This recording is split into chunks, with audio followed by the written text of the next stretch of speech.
அரசியல் போருக்கு சமமானதுன்னு சொல்லுவாங்க. போரா இருந்தாலும் அரசியலா இருந்தாலும் அங்க ஒரு வெற்றி கொடி பறந்தே ஆகணுங்கிறது ரொம்ப முக்கியம். அதனாலதான் கொடினாலே வீரத்துக்கும் வெற்றிக்கும் குறியீடா மாறி இருக்கு. நம்ம கட்சி கொடியை பத்தி யோசிச்சப்ப நமக்கு என்னெல்லாம் தோணுச்சுங்கிறத உங்ககிட்ட பகிர்ந்துக்கத்தான் இந்த பதிவு. நம்ம கொடியில மேலையும் கீழையும் இருக்கிறது அடர் ரத்த சிவப்பு நிறம், அதாவது மெரூன் கலர். பொதுவாகவே சிவப்பு நிறம் புரட்சியின் குறியீடு. அந்த கேட்டகரியில வர மெரூன் கலர் எல்லாரோட கவனத்தையும் பளிச்சுன்னு ஈஸியா ஈர்க்கிற ஒரு நிறம். கட்டுப்பாட்டை குறிக்கிற கலர், பொறுப்புணர்வை சொல்ற கலர், சிந்தனை திறனை சொல்ற கலர், செயல் தீவிரத்தை சொல்ற கலர். அப்புறம் நம்ம கொடியோட நடுவுல இருக்கிறது மஞ்சள் நிறம். அது மகிழ்ச்சி, நம்பிக்கை, லட்சியம், மனத்தெளிவு, உற்சாகம், ஆற்றல், நினைவாற்றலை தூண்டுறதுன்னு இலக்கை நோக்கி உறுதியுடன் ஓட வைக்கிற ஒரு நிறம். இதையெல்லாம் மனசுல வச்சுக்கிட்டு தான் நம்ம கொடியில இந்த கலர்லாம் வர்ற மாதிரி அமைச்சிருக்கோம். வெற்றியை ஒரு செல்ஃப் டிசிப்ளினாவே முன்னெடுக்க போற தமிழக வெற்றி கழகத்தோட கொடியில இடம் பிடிச்சிருக்கிற ஒரு பூ தான் மாபெரும் வெற்றி குறியீடான வாகை பூ.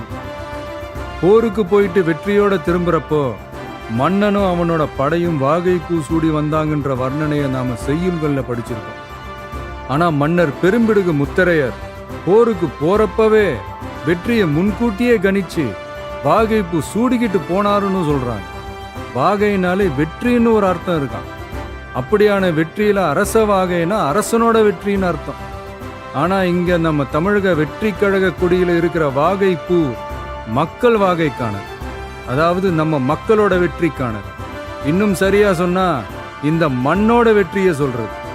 ஆகவே நாம நெஞ்சார நேசிக்கிற தமிழ்நாட்டு மக்களை, உலகெங்கும் வாடுற தமிழர்களை ஒரே நேர்கோட்டு சித்தாந்தத்துல பயணிக்க வச்சு வெற்றி வாகை சூட வைக்க போவதற்கான உறுதிப்பாட்டை குறிக்கத்தான் இந்த வாகை பூவை நம் கட்சி கொடியில வச்சிருக்கோம். அப்புறம் யானை. மிகப்பெரிய பலத்தை சொல்லணும்னா யானை பலம்னு சொல்லுவாங்க. தன் நிறத்திலும் குணத்திலும் உருவத்திலும் உயரத்திலும் எப்பவுமே தனித்தன்மை கொண்டதுதான் யானை. அதுலயும் குறிப்பா போர் யானை தன்னிகரற்றது.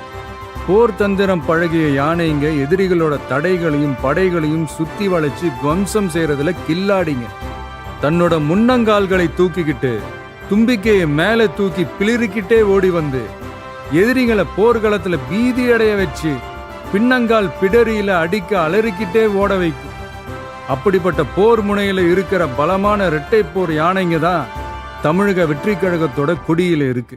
இந்த இரட்டை போர் யானைங்க எவ்வளவு பெரிய மதம் பிடிச்ச யானைகளையும் கண்ட்ரோல் பண்ணி வழிக்கு கொண்டு வர்ற வல்லமை பெற்ற கும்கி யானைங்க மாதிரி தான் யாரும் விரிவா வேலைக்கு சொல்ல வேண்டுமா என்ன?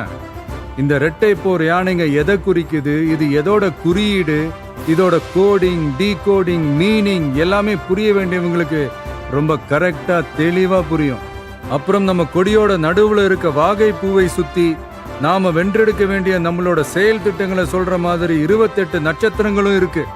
அந்த நட்சத்திரங்களை பச்சை மற்றும் நீல வண்ணத்திலையும் அமைச்சிருக்கும். இது நாம கட்டமைக்க போற சமூக நல்லிணக்க அமைதி பூங்காவையும் குறிக்கும்.